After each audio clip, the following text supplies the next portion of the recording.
Emergency के 50 वर्ष, तब और अब। 25-26 जून 1975 की रात में इमरजेंसी की घोषणा और कह के इमरजेंसी लगाया गया। 18 महीने बाद हटा लिया गया। प्रधानमंत्री इंदिरा गांधी थी। 50 वर्ष पूरे हो गए हैं और इसी संदर्भ में ये एपिसोड है। 18 महीने बाद चुनाव हुआ, इंदिरा गांधी चुनाव हार गई। अभी बीजेपी आरएसएस के लोग, अभी उपराष्ट्रपति धनखड़ साहब का भी बयान आया है कि इमरजेंसी को बहुत कोस रहे हैं। बहुत काला दिन था, पीला दिन था, ये तमाम तरह की बात हो रही है। लेकिन क्या आपको पता है कि इमरजेंसी के दौरान हाथरस, बाबा हाथरस को भी चिट्ठी लिख रहे थे इंदिरा गांधी को। जेल में एक माफीनामे का डब्बा भी होता था। इंदिरा गांधी की तारीफ भी हो रही थी। तमाम तरह की बातें हैं वो। खैर, एक एपिसोड में आपने ये सब सुना। थोड़ा संदर्भ बताता हूँ, उसके बाद तब और अब उसका तुलनात्मक चर्चा इस एपिसोड में। लाल बहादुर शास्त्री निधन के बाद कांग्रेस में प्रधानमंत्री के 3 उम्मीदवार, मोरारजी देसाई, जगजीवन राम और इंदिरा गांधी। जगजीवन राम को लगा कि यदि मैं खड़ा रहता हूं तो इंदिरा गांधी हार जाएगी और मोरारजी देसाई जीत जाएंगे। कांग्रेस के अंदर मोरारजी देसाई दक्षिण पंथ के माने जाते थे। उसके बाद इंदिरा गांधी प्रधानमंत्री बनी।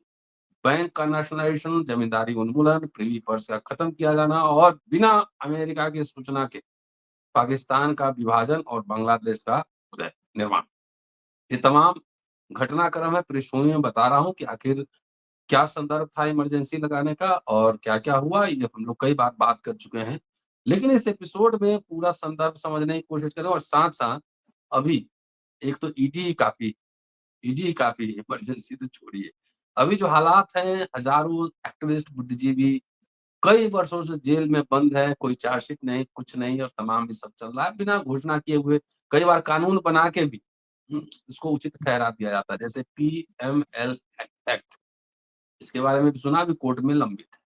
दोस्तों, रतनलाल बोल रहा हूँ और आप देख रहे हैं अम्बेडकर नाम का। जेपी सिंह साहब, लगातार आप सुन रहे हैं, एडवोकेट हैं, पत्रकार, संपादक, चिंतक हैं।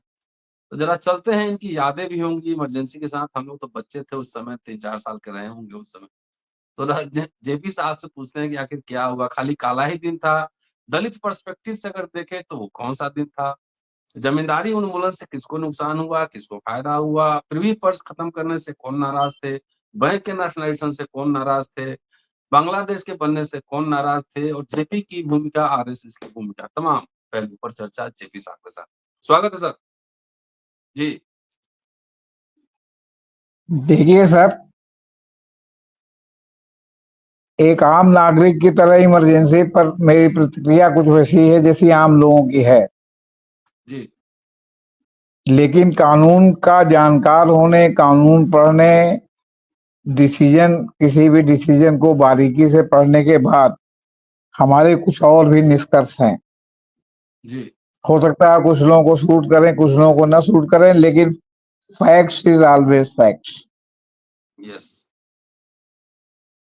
अभी आपने देखा कि सुप्रीम कोर्ट में जस्टिस बेला त्रिवेदी का विदाई समारोह आयोजित नहीं हुआ, क्योंकि उन्होंने लगातार सरकार के पक्ष में फैसला दिया और मानवाधिकार विरोधी चेहरा बनाए रखी।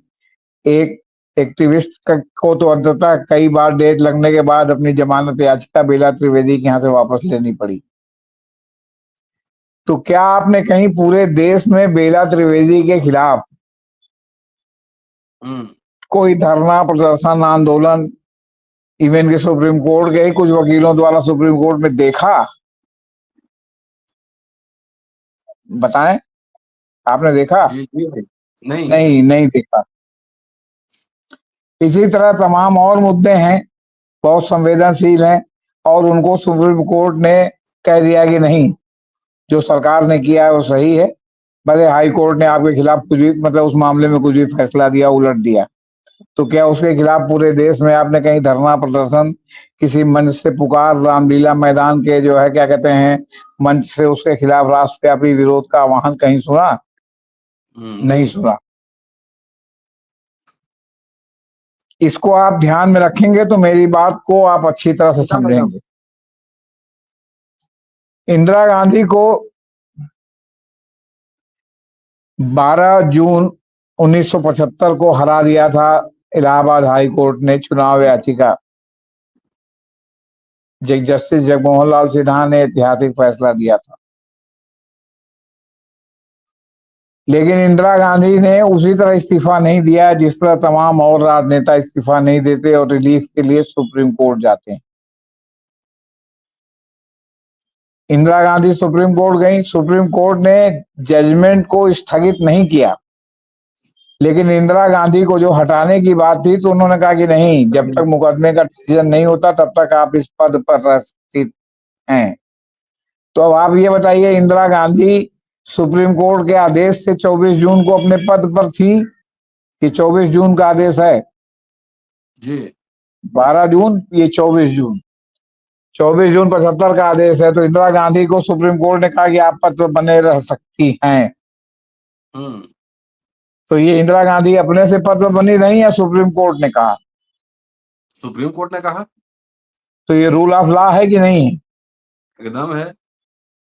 तो रूल ऑफ लॉ है ना, इसको आप भीड़ तंत्र से नहीं निपट सकते ना। और उसी दिन हम्म, लोक नायक जयप्रकाश नारायण ने ये आह्वान किया कि सुप्रीम कोर्ट ने भले उनको गद्दी पे बैठने की जो है इजाजत दे दी हो, लेकिन जब तक वो इस्तीफा दे के हटती नहीं तब तक हमारा आंदोलन और विरोध जारी रहेगा। क्या बात। मतलब ये उन्होंने पैनल बहुत बढ़िया है। सुप्रीम कोर्ट के डिसीजन को सड़क पर चुनौती देने का जो है उन्होंने आह्वान किया। सुप्रीम कोर्ट की चुनौती को सुप्रीम कोर्ट को चुनौती सड़क से देने की बात की, जो कि आज तक के इतिहास में कभी नहीं हुआ। इवन भगत सिंह, राजगुरु और सुखदेव को फांसी की सजा हुई, पूरा देश चिल्ला चिल्ला के कह रहा था कि ये बेईमानी का जजमेंट है। जालियान वाला बाग कांड की सुनवाई हुई, आपको क्या कहते हैं, स्पेशल ट्रिब्यूनल, उसके सामने उन्होंने जो है वो क्या कहते हैं, सैंडर्स ने गोली चलवाई थी ना हम्म। जालियान वाला बाग में, उन्होंने उसको क्लीन चिट दे दी, लेकिन उसके खिलाफ न डायर। जनरल डायर जी ने, सॉरी, न उसके जी। खिलाफ ना आपके क्या कहते हैं अमृतसर में प्रदर्शन हुआ, न पूरे देश में प्रदर्शन हुआ कि उसने गोली चलाई। विरोध अपनी जगह पर था, क्योंकि जी जो कोर्ट का डिसीजन था वो डिसीजन था। और कोर्ट के डिसीजन को अगर आप सड़क पर चुनौती देते हैं तो फिर ये सीधे सीधे रूल ऑफ लॉ का जो है मतलब कि चुनौती की बात हो जाती है। अब ये तो दो पॉइंट मुख्य हो गए। हम्म तीसरा पॉइंट एक और भी समझ लीजिए। जिस डेट में इमरजेंसी लगी उस डेट में आंतरिक अशांति के नाम पर इमरजेंसी लगाने का प्रावधान था, संविधान में जिसको था। संविधान में था, जिसको 44वें संविधान संशोधन से जनता पार्टी के राज में उल्टा गया और कहा गया कि आंतरिक अशांति तभी मानी जाएगी जब सशस्त्र विद्रोह होगा। अगर पब्लिक सड़क पर आती है तो आंतरिक अशांति नहीं मानी जाएगी। ये सन 77 में के जब चुनाव हुआ और जनता पार्टी ने 44वें संशोधन से इंदिरा गांधी के कई संशोधन रद्द किए, उसमें 352 अनुच्छेद जो है जिसके तहत इमरजेंसी लगाई जाती है, उसमें बाह्य आक्रमण का तो प्रावधान रखा और आंतरिक में हुआ कि जब आंतरिक में सशस्त्र विद्रोह होगा तभी लग सकता है। बाकी आंतरिक अशांति का प्रावधान खत्म कर दिया, जिसको इंदिरा गांधी ने दोबारा सत्ता में आने के बाद भी नहीं लागू किया, उसको एज इट इज रहने दिया। तो कहने का मतलब है कि जो इमरजेंसी लगी थी वो संवैधानिक थी, असंवैधानिक नहीं थी। कानून के हिसाब से था। कानून के हिसाब से थी, ये नहीं था कि असंवैधानिक थी। इसके बाद अभी धनखड़ साहब ने एक सवाल उठाया। हम्म उन्होंने कहा कि इमरजेंसी का बड़ा काला दिन था वो जो जबलपुर वाला फैसला था, जिसमें जो है वो आदमी के जो है जो व्यक्तिगत अधिकार है, फंडामेंटल राइट्स, उसको निलंबित कर दिया गया था। उसको जबलपुर वाले फैसले में जो है सुप्रीम कोर्ट ने कहा कि नहीं ठीक है, निलंबित किया जा सकता है, जिसमें जस्टिस खन्ना ने विरोध किया, इस्तीफा दिया, जिसको आज लोग ढोल बजा बजा के जो है भजा रहे हैं। लेकिन उसके साथ उन्होंने एक बात और कही कि जस्ट फखरुद्दीन अली अहमद राष्ट्रपति थे राष्ट्रपति। और उन्होंने इंदिरा गांधी के इमरजेंसी के प्रस्ताव पर दस्तखत कर दिया, जबकि इंदिरा गांधी का वो प्रस्ताव था, मंत्रिपरिषद का प्रस्ताव नहीं था। ये बड़ा काला दिन था। मैं इसको जस्टिफाई नहीं कर रहा हूं, लेकिन मैं इसको धनखड़ साहब से एक बात पूछता हूं कि धनखड़ साहब ने अगर भारतीय लोकतंत्र के इतिहास को इसी तरह देखा हो, इमरजेंसी की तरह, तो तमाम राज्यों में जब सरकारें अल्पमत में आ जाती हैं दल बदल या अन्य कारणों से, तो मंत्रिपरिषद के फैसले के बजाय मुख्यमंत्री के फैसले पर ही जो है सरकारें बर्खास्त कर दी जाती हैं। राष्ट्रपति शासन की सिफारिश राज्यपालों द्वारा की जाती है, जो कि प्रकरणांतर से राष्ट्रपति के नाम से ही लागू होती है। तो वो क्या है? दूसरा, क्या इंदिरा गांधी के कैबिनेट के किसी भी मंत्री ने, जिनको उन्होंने मंत्रिपरिषद की बैठक में विश्वास में नहीं लिया, जैसा कि इनका कोई दावा है, प्रोटेस्ट कोई प्रोटेस्ट नहीं किया? प्रोटेस्ट या कोई लिख के कहा हो या कुछ कहा हो कि हाँ साहब ये बड़ा गलत हुआ है? सब फॉल इन लाइन थे। और दूसरी बात ये है कि जब आपके क्या कहते हैं टेलीफोन से एक दूसरे की राय ले करके, कोई जरूरी नहीं कि उसके लिए फिजिकल बैठक हो सकता है, तो कैसे इनको मालूम कि जो है वो क्या कहते हैं टेलीफोन से राय नहीं ली गई थी, यहाँ इमरजेंसी लगाया जाने वाला है? किसी को विरोध तो करना चाहिए था ना कि हाँ हम इसके विरोध में हैं, इन्होंने जो है हमको जो मंत्रिपरिषद की बैठक नहीं बुलाई। तो इसलिए उस बात का रणरोदन करने से क्या फायदा? दूसरा, इमरजेंसी के लिए जनता ने इंदिरा गांधी को दंड दिया, चुनाव हरवा दिया सन 77 का, और चुनाव हरवा दिया। इंदिरा गांधी एक ही जगह से चुनाव लड़ी थी, दो जगह से नहीं लड़ी थी। और इंदिरा गांधी को तत्कालीन गृह मंत्री चरण सिंह ने अरेस्ट करवा दिया। एक हफ्ता वो जेल में भी रही, लेकिन मामला इतना लचर था कि वो जो है जेल से में ये रख नहीं पाए उनको। तो कहने का मतलब, एक हफ्ते के लिए आपने उनको जेल में भी रखने का दंड दिया, उनको जनता ने दंड दिया कि चुनाव हरवा दिया। फिर आखिर आपने ऐसा कौन सा जो है वो क्या कहते हैं मतलब घपला घोटाला घटिया काम किया कि आपको 2.5 साल में ही जनता ने जो है सत्ता से निकाल करके बाहर फेंक दिया? जो उपचुनाव हुआ उसमें इंदिरा गांधी थंपिंग मेजॉरिटी से जीत के जो है मतलब क्या कहते हैं आई चिकमंगलूर से। इसके बाद जब बिहार में नरसंहार बेलची हुआ और इंदिरा गांधी हाथी से गई, क्योंकि वहां पैदल जाने का रास्ता नहीं था, तो इतनी अनप्रेसिडेंटेड भीड़ थी कि पूरी मुरारी देसाई सरकार की का जो है पूरा हाथ पांव फूल गया। और वो लोग जो डेमोक्रेसी के नाम पर जेल में रहने को कहते थे कि इंदिरा गांधी जी का बड़ा कुशासन है, जो बड़े लोकतंत्र प्रेमी थे, जिसमें मैं समाजवादी पार्टी के लोगों का नाम विशेष रूप से लेना चाहता हूं, मधु लीमय, मधु दंडवते, जॉर्ज फर्नांडिस। इनका हाथ पांव जो है जनता के बीच में उनकी लोकप्रियता से क्यों फूल गया, ये आज तक रहस्य है। इसका जो है जवाब ये लोग है नहीं जो दें कि आखिर इंदिरा गांधी की जब फिर अचानक जब लोकप्रियता बढ़ी तो आप उस लोकप्रियता को रोक क्यों नहीं पाए? आपने ऐसा कौन सा ढाई साल कुकृत्य कर दिया कि आप जो है 2.5 साल में ही गंधा गए, जिसको कहा जाता है इलाहाबादी बोली में गंधा गए? तो आपातकाल की जो 50वीं बरसी है उसमें जब तक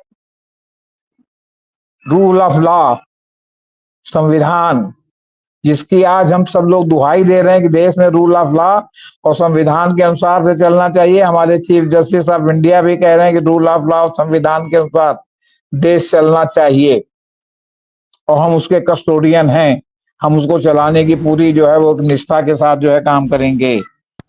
तो जितने सवाल मैंने उठाए, एक भी विपक्ष का आदमी या इमरजेंसी का आलोचक उसका जवाब जो है दे और हमको संतुष्ट करे कि जो हमने सवाल उठाया कि क्या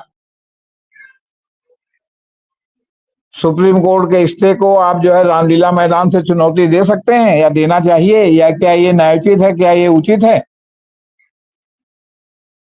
क्या इमरजेंसी का जो प्रावधान संविधान में लागू था उसके अनुसार अगर इमरजेंसी लागू हुई और संवैधानिक नहीं थी तो और बाकी किसी देश में किसी भी कानून को लागू करने में कुछ जो इम्प्लीमेंटिंग मशीनरी है वो अति उत्साह में कुछ जातियां करती है। इसमें कहीं कोई मतलब बहस की बात नहीं है और सभी की सरकार में होता है। क्या आज नहीं हो रहा है? आज बुलडोजर जस्टिस क्या है ये? सुप्रीम कोर्ट को कहना पड़ा कि हमने इसलिए इस पर स्टे लगाया, ये लगाया कि जो है किसी का मकान जो है वो क्या कहते हैं एग्जीक्यूटिव के हाथ में नहीं दिया जा सकता तोड़ने का। तो अगर एग्जीक्यूटिव मकान तोड़ रहा है तो इमरजेंसी से किस तरह अलग है? अगर एग्जीक्यूटिव बिना कानून के शासन के, बिना कोर्ट के आदेश के अगर कोई मकान का ध्वस्तीकरण कर रहा है तो ये किस तरह इमरजेंसी से अलग है? भाई साहब, मैं ये आपसे भी जवाब चाहता हूँ कि आप ही बताएं कि किस तरह अलग है। अगर अलग हो तो बताइए, हम उत्तर के साथ यहाँ ये अलग है। अघोषित इमरजेंसी है। कल 2-3 दिन पहले देखा हाँ, ना कि यादव कथावाचक को सर मुंडवा दिया है। कथावाचक को, और कथावाचन पर कब से जो है एकाधिकार है? कहाँ रिजर्वेशन लिखा हुआ है कथावाचक के? और पंडित जी कहेंगे, दूसरा कोई नहीं कहेगा। हम्म।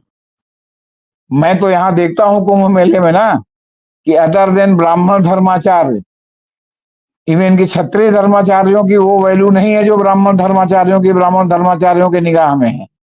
शंकराचार्य का पद ब्राह्मणों के लिए 100% रिजर्वेशन है कि केवल ब्राह्मण ही शंकराचार्य बन सकता है।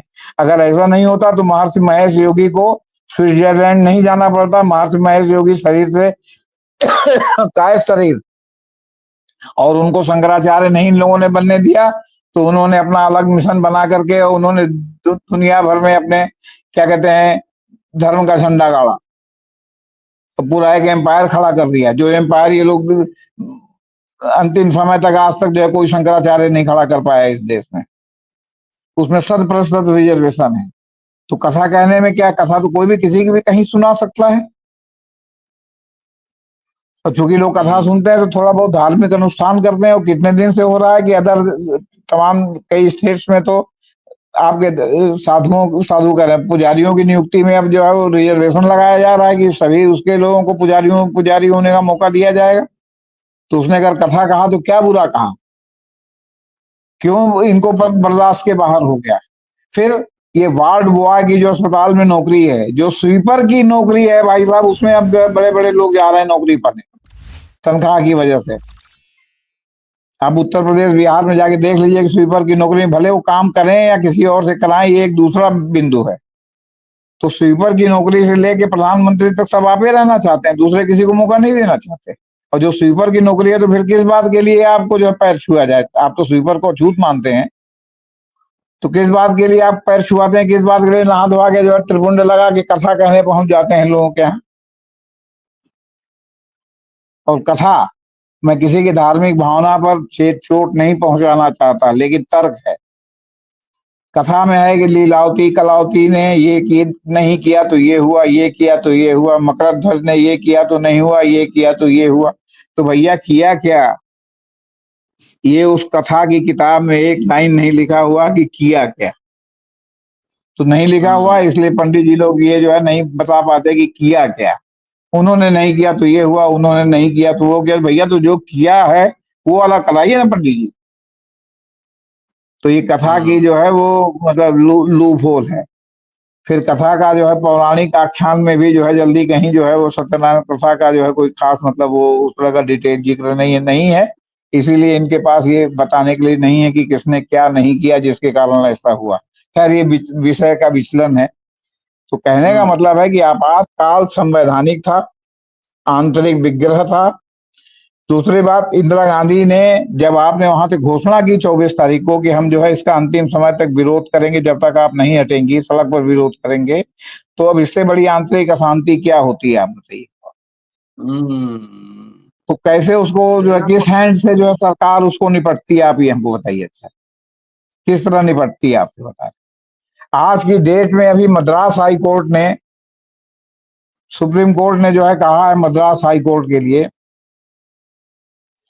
कि वहां जो साइबर क्राइम है, तो साइबर क्राइम से निपटने के लिए हमारा कानून प्रभावी नहीं है। इसलिए तमिलनाडु में साइबर क्राइम को प्रिवेंशन डिटेंशन से जोड़ दिया गया है। कि जो लोग साइबर क्राइम में जो है आरोपी बनते हैं उनको प्रिवेंशन डिटेंशन में डिटेन कर दिया जाता है, नतीजा है कि उनको जल्दी जमानत नहीं मिलती। तो उसका प्रेज किया है सुप्रीम कोर्ट ने कि मतलब क्या कहते हैं, ये मतलब अच्छा स्टेप है। तो प्रिवेंशन डिटेंशन तो मानवाधिकार के खिलाफ है, लेकिन आखिर अपराध पर भी तो नियंत्रण चाहिए कि नहीं चाहिए, आप बताइए। कहने का मतलब है कि इन सब सवालों का जवाब मिलना चाहिए कि नहीं मिलना चाहिए। जो लोग इमरजेंसी का विरोध कर रहे हैं कि इंदिरा गांधी ने कौन से संविधान का उल्लंघन किया था, इंदिरा गांधी ने कौन से रूल ऑफ लॉ का उल्लंघन किया था, और आपने सुप्रीम कोर्ट का आदेश मानने से इनकार किया था कि नहीं किया था। और अब आप अगर देश की सर्वोच्च अदालत का जो है ये कहेगा कि जज उनसे मिले हुए हैं या फलाना है, तो सदैव कहा जाता है कि जज उनसे मिले हुए हैं, फलाना है। अभी भी कहा जा रहा है, तो क्या हो रहा है? सुप्रीम कोर्ट के आदेश का आप उल्लंघन कर रहे हैं। आप बताइए, बाबरी मस्जिद पर इतना बड़ा फैसला आया जिसको लेके अभी भी डिबेट है कि सही है कि गलत है, कहीं प्रदर्शन हुआ? कुछ नहीं हो सकता था ना, उसमें सेकुलर था। ताकत और जो मुस्लिम समुदाय वो सड़क पर आ सकता था ना, लेकिन उन्होंने सुप्रीम कोर्ट के आदेश को सिरोधार्य कर लिया कि चलिए भाई आपने दे दिया, चलिए कोई बात नहीं। इस तरह हमने आपको महिला त्रिवेदी के मामले में बताया, तमाम मानवाधिकार कर्ताओं को जेल में, कहा मानवाधिकार कर्ता प्रदर्शन कर रहे हैं कि भीमा कोरेगांव के लोगों को जमानत तुरंत दिया जाए, तुरंत रिहा किया जाए। कहीं दिल्ली में बोट क्लब में प्रदर्शन हुआ क्या? तो कहने का मतलब है कि जो चीज रूल ऑफ लॉ और उसके आधार पर है, और उसको आपने एक हवा ऐसा बना लिया कि जैसे इमरजेंसी बड़ा काला अध्याय। अरे काला अध्याय था तो रूल ऑफ लॉ उस सब उसके अंतर्गत, वो कहीं से भी अवैधानिकता उसमें नहीं थी। बल्कि आज जो आप कर रहे हैं वो अवैधानिक रूप से, इसीलिए आप घोषित रूप से इमरजेंसी का नाम नहीं ले पा रहे हैं। हम्म। जी चलिए सर, बहुत बहुत शुक्रिया आपका, बहुत शानदार बातचीत के लिए। और हमने बहुत ज्यादा पढ़ा नहीं, लेकिन सुना कि उस समय पुलिस और सेना को भी लोग भड़का रहे थे इंदिरा गांधी के खिलाफ। जी ऐसा था क्या कुछ? जी, सड़क पर विद्रोह करने के लिए कह रहे थे। इनकी बात इसका को मत मतलब मानो, सीधे था विद्रोह ना कर लो। कि राज सत्ता और कॉन्स्टिट्यूशन और रिपब्लिक के खिलाफ विद्रोह था, पहला विद्रोह, संगठित विद्रोह, जी खुद जी जी इनका आंदोलन था। यही बात है जी, ना?